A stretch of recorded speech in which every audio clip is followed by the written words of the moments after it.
Hello mga boss, nakatapos na naman tayo ng isang manual tire changer. Nga pala mga boss, yung mga nakabili na nga pala ng mga tire changer natin simulat sa pool.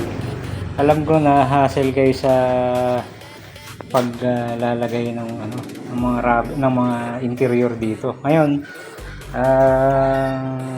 nalaman ko mas maganda pala tong hose na size na 3/8 na hose. Ayan.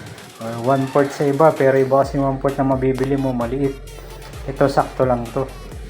Ito matibay na siya. Kumbaga, sisiksik mo na lang siya. Painitan mo ng konti. Siksik mo yung hose sa loob.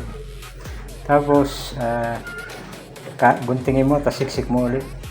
Ayan na. Tapos, ito nga pala yung yung mga hirap na maglagay ng rim sa mga nakabili ng tire changer dati. Yung mga rim na maliliit. Ganito lang gawin yung mga boss. Magsukat lang kayo dito, simula dito sa jaw nya, na clip jaw nya, mag-drill lang kayo ng butas dito. Tapos ito, maglalagay lang kayo ng tornilyo na may thread. Ayan, threaded yan, naka-thread. Totornohan nyo ito, lagay nyo ng thread dun sa loob. So 4 yan. Susukatin nyo maigi bago kayo magbutas. Yan mga bossing. Yan para